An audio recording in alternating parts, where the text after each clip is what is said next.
When Robert Sullivan turned 75, his home felt too quiet. A soft hum of memories lingered in the corners of every room. His wife, Margaret, had passed away 4 years earlier, and his only son, Jason, had long since moved to another state for work. The once lively house now echoed with silence. At first, Robert resisted change. He watched old reruns on TV, skipped meals, and rarely stepped outside.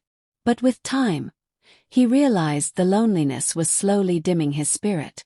One particularly cold December morning, Robert woke up to find a small note Margaret had written in the back of one of her recipe books. It said, "Even if I'm not around, promise me you'll live with light in your heart. Life doesn't end with age. It transforms." That single sentence shook Robert's world. For the first time in years, he made a decision to fight the weight of loneliness, to stop waiting for someone to rescue him, and instead take charge of his own joy. The first change he made was building a daily routine. He started with small steps, waking up at 6:30 a.m., just like he used to when Margaret was alive. He'd brush his teeth, shave, and then make himself breakfast. Scrambled eggs, toast, and a cup of coffee, just the way she used to prepare it. It was not about replicating the past, but honoring it while creating something new. Soon the routine became his anchor. He read the paper, took morning walks, and watered the plants. Structure replaced chaos. He felt in control again. Robert also rediscovered the power of movement. First, he could barely walk a block without stopping. But he didn't give up. He joined a senior walking group at the local park. Every morning at 8 a.m., Robert and 3 other seniors, Harold, Nancy, and Linda, met up for their brisk walk. They started with small laps and gradually increased the distance. The walks weren't just about fitness, they became their daily therapy sessions. They shared laughs, talked about grandchildren, debated the latest news, and sometimes just walked in silence. The simple act of putting one foot in front of the other helped lift the emotional fog that had clouded his mind for so long. The second major shift came when Robert began investing in new hobbies. For years, he had loved music but never pursued it. Margaret had always said he had a beautiful singing voice, even when he doubted himself. He dusted off the old guitar in the attic, got it restrung at a local music store, and watched free tutorials online. At first, his fingers fumbled and his rhythm was off. But he laughed through it. Eventually he was able to play a few simple songs. On quiet evenings, he'd sit on the porch and play to the fading sun. Sometimes neighbors would stop and listen.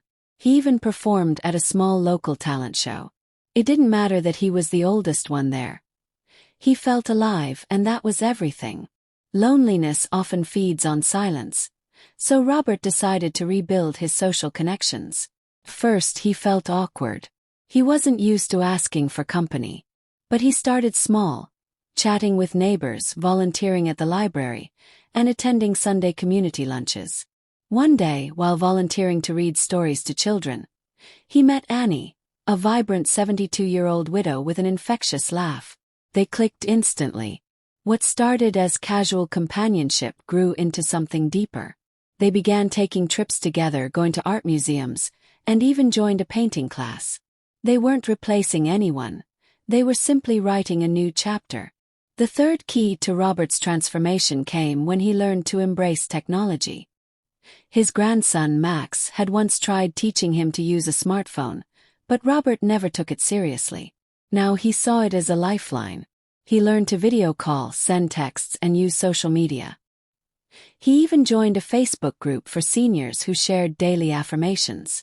The internet opened doors to people he never would have met otherwise.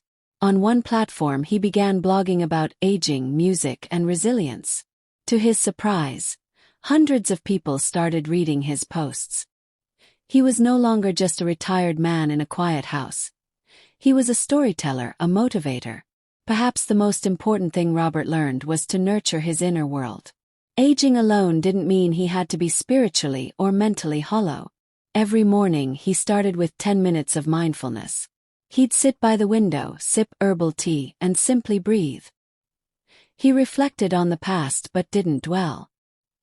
He practiced gratitude for the little things, The warmth of sunlight, a call from his son, the smell of lavender from the garden, gave him peace and clarity.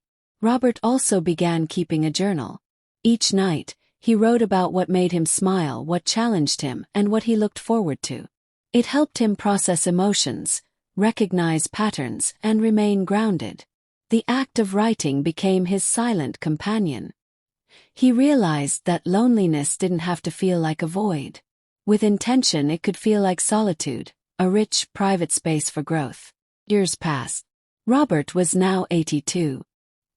He walked a little slower, his hands trembled a bit more, but his spirit was stronger than ever. His days were full, his heart warm, and his mind sharp. He had faced the harsh truth of aging alone, and he had conquered it. One crisp autumn afternoon, his grandson Max visited and asked, "Grandpa, what's your secret? You seem happier than ever." Robert smiled. "The secret is, I stopped waiting to be rescued. I started treating myself as my own best friend. I wake up each day knowing I have purpose, even if it's something small. And that purpose, son, is what keeps you healthy, happy, and mentally strong." Max sat quietly, nodding. That one sentence would shape the way he saw his own future. Robert's story reminds us that even in solitude, there is strength. Even in silence there can be song. And in old age, there is a beauty waiting to be discovered, if only we're brave enough to seek it.